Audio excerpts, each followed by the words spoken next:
Okay, picking up with our exam debrief, 69, 70, 71, and 72 deal with this cubic function. Notice there is a vertical stretch by a factor of 2, and then a downward shift of 5 units. So y is equal to 2x cubed minus 5. And we have a screenshot from the calculator. I'll go ahead and put that on our calculator just to look at it again. Minus 5, zoom 6. The graph of the function is 1-to-1. What does that mean? What does 1-to-1 mean? Okay, and it is a function, right? It's a function f. Well, the function is increasing. That is true, but that's not what 1-to-1 means. The function has a domain of all real numbers. That's also true, but that's not what 1-to-1 means. And the range is also all real numbers. And it passes a vertical line test. In fact, all functions pass the vertical line test. What does 1-to-1 mean? It means that the function, in addition to passing a vertical line test, right, so we can run a vertical line anywhere, it hits it in one spot, it must also pass a horizontal line test.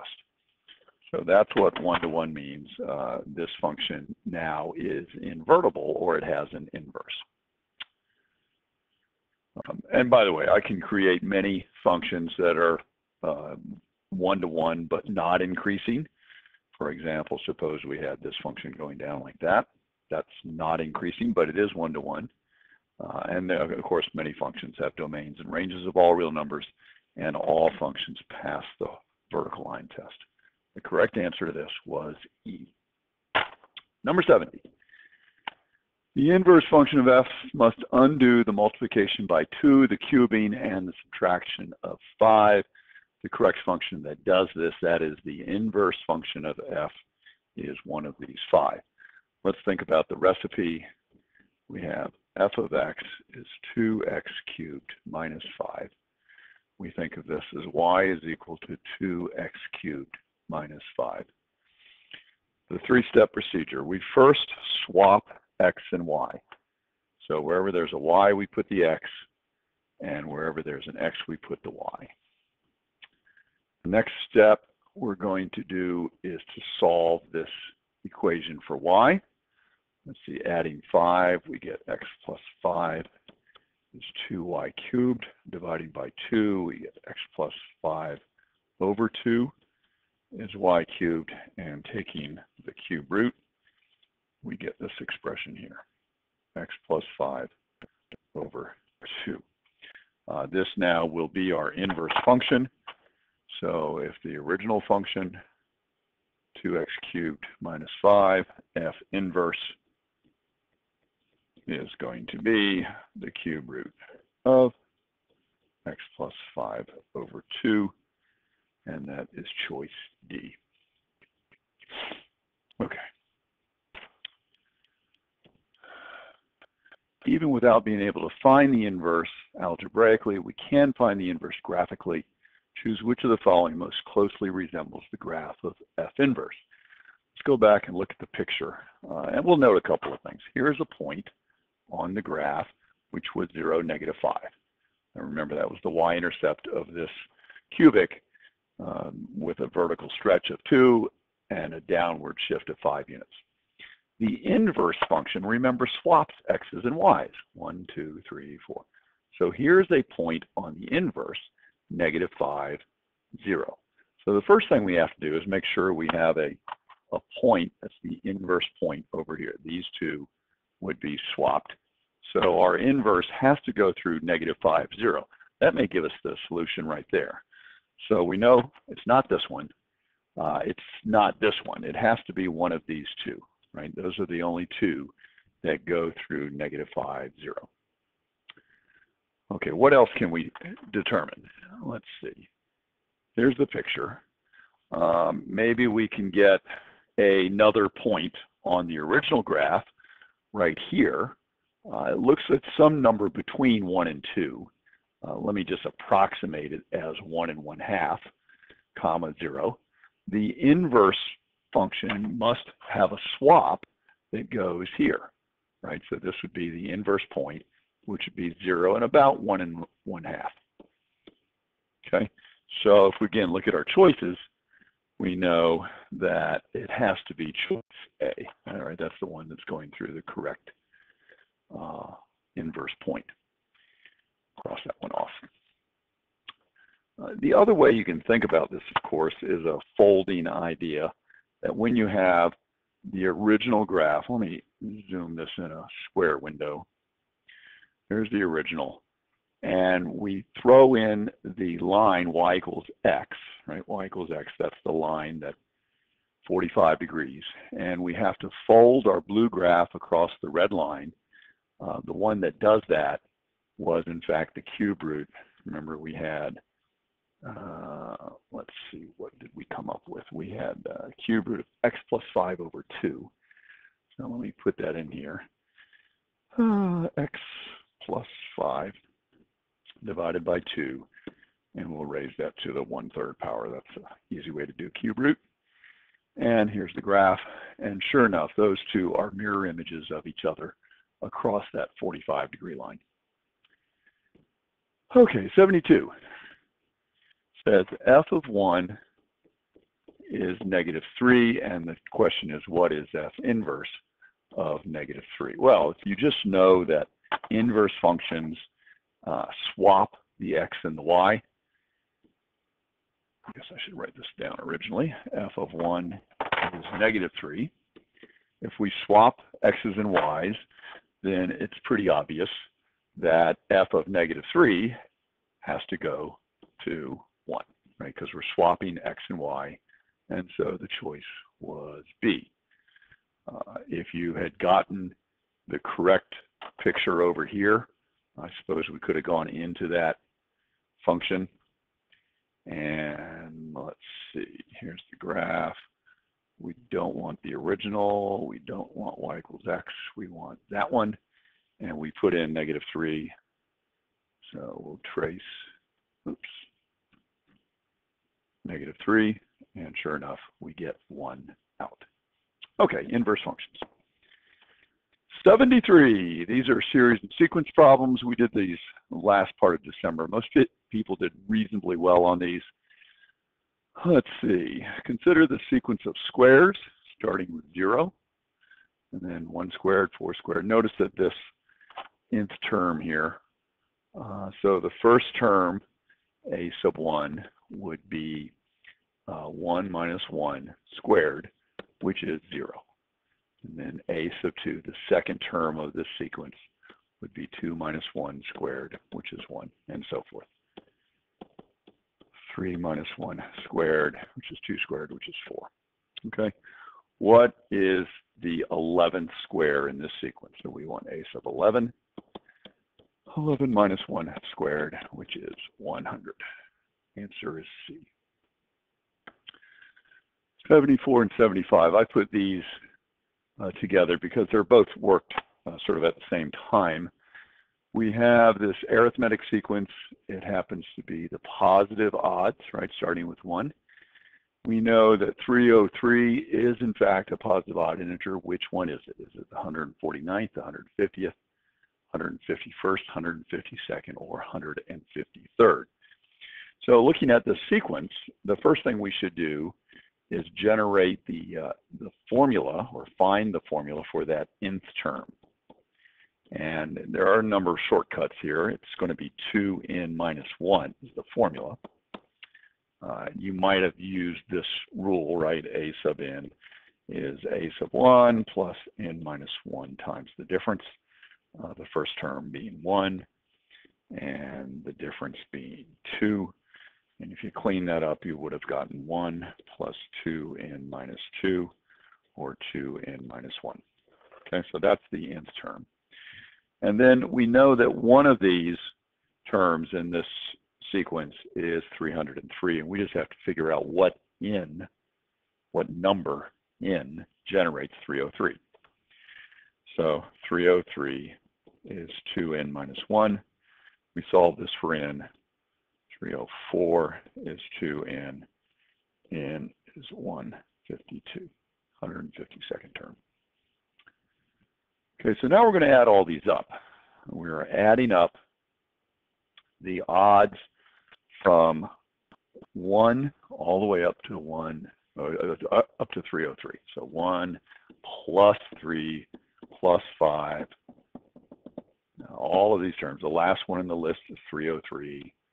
In front of that is 301. In front of that is 299. Right? In front of that would be 297.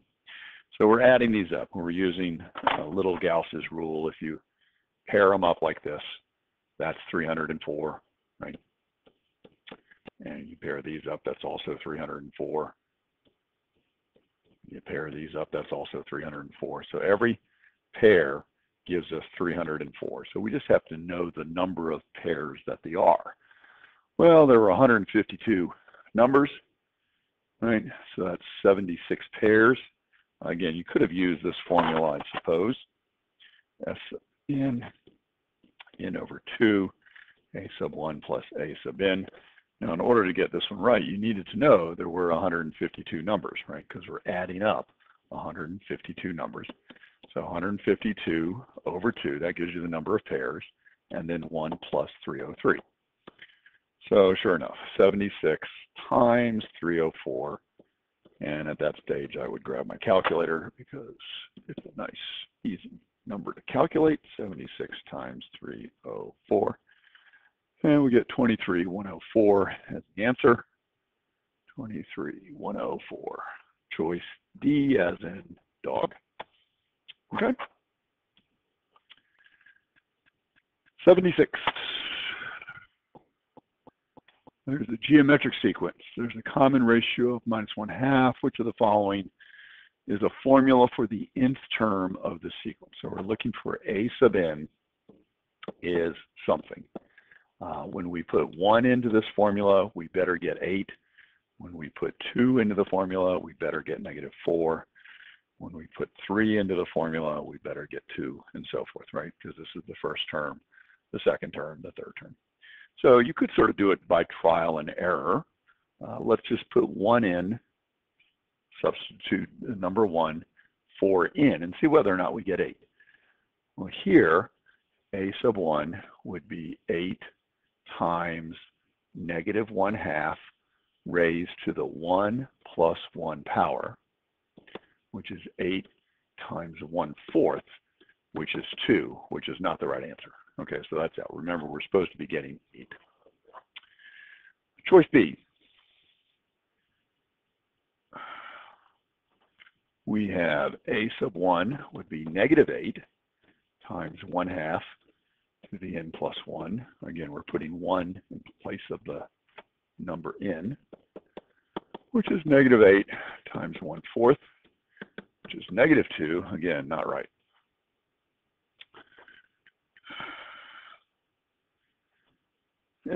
We could, again, keep trying these. The one that is going to give us the correct answer is, in fact, E.